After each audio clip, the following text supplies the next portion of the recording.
Hello, everybody. This is Mr. Moulton. Today we are going to continue talking about America's history, Chapter 9, the years 1800 to 1860. We are going to transform the economy. Now, remember, economy, jobs, factories, money, that type of thing is what that is. So we're going to start off today by talking about the American Industrial Revolution. Now, something kind of new during this time period was something known as the division of labor in the factory. So instead of you making everything at home or doing stuff like that, you're starting to send things out to other people to make things. So you have factories, and in those factories, people are assigned a very specific task. So you may screw this in, or you may run this machine, and then it moves on to the next person. So in a flour mill, for instance, you could have 6 people, 6 men, who had a very designated task. Then they could go through 100,000 bushels, 10 times more than the traditional mill, by divvying up, splitting up this labor and using factories. So here we can see some items, value added by manufacturer, how much more money they were making, and how many workers and different things. So the idea of sending things out to factories, divvying up the labor, was a huge game changer here for the Industrial Revolution. Now, in the textile industry, it was really big, and Britain really had it going on, and the British government prohibited the export of textile machinery and mechanics to America because they didn't want America to become great. They didn't want America to gain their technology and their way of doing things, and so they said, no, you cannot have our techniques. So the wages in America went up.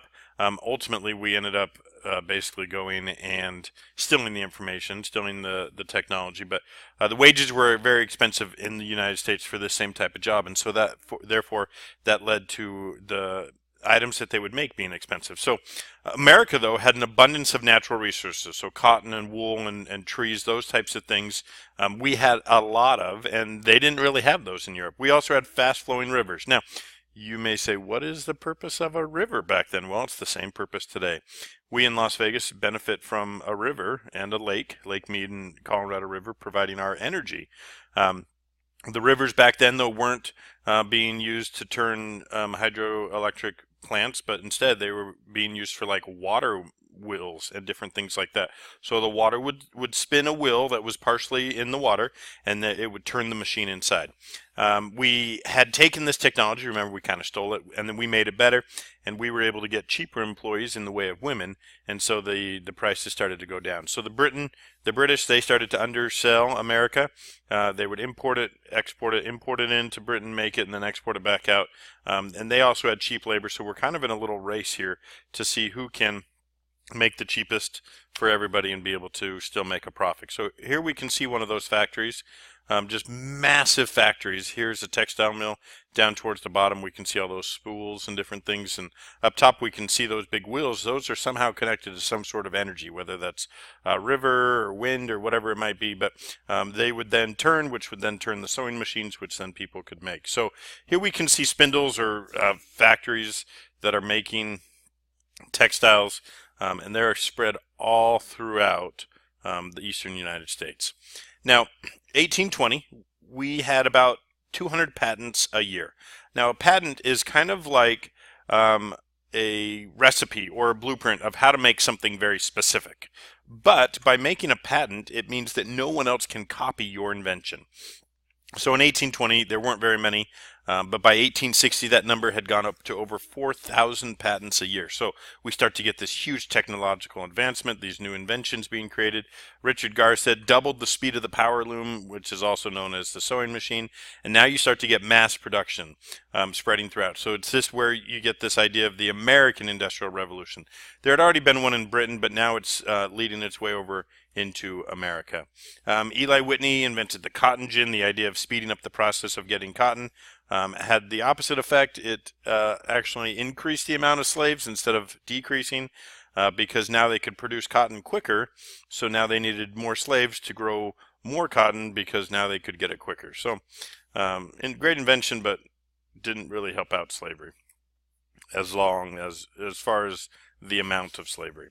Now, men and women men and wage earners rejected the norms. Things were starting to kind of change a little bit. You didn't really have master and servant anymore in the factories. You had a boss, okay? Some of these bosses also started to control their non-work life. So at home, what you could do or couldn't do, whether it was smoking or drinking, you may have to go to church, certain things like that. And so in response to some of these things, you started to get the formation of unions. Unions are a group of people that tend to work together that are going to fight, not a physical fight, but protest and demand better working conditions, safer working conditions, better pay, better wages, those types of things. So you have the artisan class like shoemakers, hatters, printers, furniture makers, weavers. They kind of divided themselves up between self-employed, I make my own hats or I make my own thing, versus wage earners, where you may work in a factory and those types of things. So here we can see a pretty interesting picture of one of those artisan class. Okay, just kind of look at it, see what's in his hand, see what his job is, the year. It's kind of an interesting photo. Now we also get this thing called the market revolution. Transportation revolution starts to change. So we're making more products, but how are we going to get them to the customers? By 1820s, there's canals and roads that are linking states along the Atlantic coast with new Trans-Appalachian West. A canal, if you don't know what it is, it's basically a man-made small river that you can run boats and different things down to be able to transport goods. So just think, what impact can or will or does this type of canals and road system have on a new society and the way of shipping goods? What about other time periods? How have we learned about how it impacts others? And if we think about today, think about Amazon, okay? You used to buy something a few years ago, you'd buy it either in the store probably, but now you can buy it through Amazon and you can have it shipped to you within one day. And now even Amazon within a couple hours. So the processes and the examples of today of Amazon trace their roots all the way back to this. How can they get the supplies to the goods, to the consumers? Federal lands were $2 an acre, and then they dropped down to $1.25 an acre, and so millions of people started to go out and buy land. The Erie Canal, which I'll show you a picture of here, was 364 miles long. Think of it like Interstate 15, right through the heart of Las Vegas. But instead of a road, it's basically a river, and you can transport goods, and I'll show you a picture. It altered the economy for that entire region up in the Northeast. By 1848, you could make you could make your way from New York City to New Orleans all on water. They'd connected rivers and canals and different things to be able to do that. Robert Fulton created the Clermont, which was the first steam-powered ship, and you get the Post Office Acts of 1792 that says mail and other things will now start to be used on canals, roads, and trains. So here you can see the Erie Canal. It's kind of that red dotted line. There's some rivers, there's a lake into other lakes, but this man-made river that you can see on the right-hand side, there would be boats in it being pulled by horses. The idea of powered transportation was not really there yet. Like I said, Robert Fulton created that, but that's how they would move goods from one place to the other.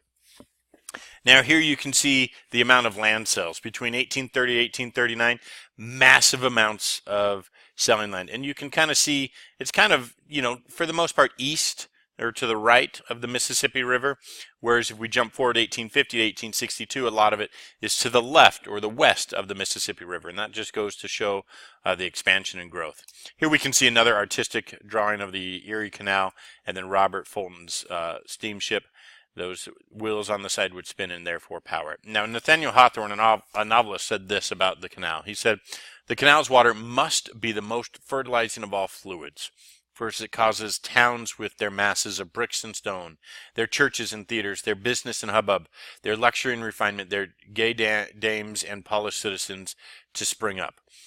These rivers led to new cities, new towns, new communities happening. And if we look here at this map, we can see all the canals in green, the roads in reds, and the rivers in blue, and how connected everything is. And the Mississippi River kind of runs up kind of the left third of this, but look at all the growth and all the spread of those things throughout the Eastern America. Like we said, the Post Office Acts of 1792 allowed canals and roads and trains to transport goods. By 1852, the railroad carried twice the tonnage or the amount of weight than previously. Okay, so the amount of stuff going over railroads was huge, and this all changed because of huge investment into railroads. So if we jump back, and this doesn't show railroads, but we can see how far canals and roads have gone. The railroads are going to be massive coming up as well. Now, the problem before this time was you would buy everything kind of within a geographical area, wherever you were. So if we, for instance, live in Las Vegas, we would buy all of our food, our clothes, and everything, and it would be made here in Las Vegas. Well, as this idea spread of being able to have trains and railroads and canals and roads, you now could buy something that was made somewhere completely different than where you were, and you could have it shipped to you. So for instance, John Deere in 1837 created a steel plow. It's used for farming, and they're over in Illinois. Well, you could buy it, and you could have it sent to New York. You could have it sent to South Carolina. You could have it sent wherever you wanted now because of the railroads. Once again, talk about Amazon. A lot of those things that we purchase are not made in Nevada, not made in the West Coast, not even made in the United States of America. Many of the things we buy now are made overseas, and they're shipped over to us. Increase in technology, so we have more steel plows. We have different things being created. We're starting to get more food and more goods made with the increase in technology. Here we can see one of those trains that would have been used to transport goods. Here we have an advertisement, John Deere's celebrated center draft plow. Like I said, it's used to break up dirt pulled behind horses. And then here we have the map of railroads. If we look in green, those are railroads by 1850. The red is by 1861. So within 11 years, the amount of railroads drastically increased, which meant more goods could be sent. Now with this change, you start to have urban populations that are growing. Urban's like the cities. So think of New York City, Las Vegas, Los Angeles, Chicago. Those are kind of those places, and they're starting to increase. They're starting to grow. You had fall line cities, which were cities that are close to rivers because of river power. You have fall line cities today. Think of Las Vegas. What splits Las Vegas right down the middle? It's Interstate 15. We're not too far away from that. Anywhere in this town, you're about 15 or 20 minutes away from it. If you head up north on I-15, up through Utah, for instance, the majority of the cities in Utah are all right along that freeway, and they do it on purpose. Okay, you're not going to move far away from those major access points. New York and Brooklyn reach 1 million people. You have massive amounts of immigrants. They start to have ready-made clothing. You go to a store and you pick out your size, and it's there instead of having everything custom made. So the quality wasn't necessarily as good, but they're starting to pay the seamstresses, and things are going well. Here you can kind of see shipping and wholesale, whaling, industrial, all kind of up there in the Northeast, and their main industries and economies that they have going on for them. Now, there's some new social classes and cultures happening. More people are starting to kind of change their financial status. So before industrialization, the idea of a rank played a role. Rural areas didn't really matter because everybody was kind of getting by together. But in the cities, you know, the more money you had, the bigger your house, the more land you owned, the more power you had. Well, the Industrial Revolution shattered this idea of social order because now we're starting to have different classes and different cultures.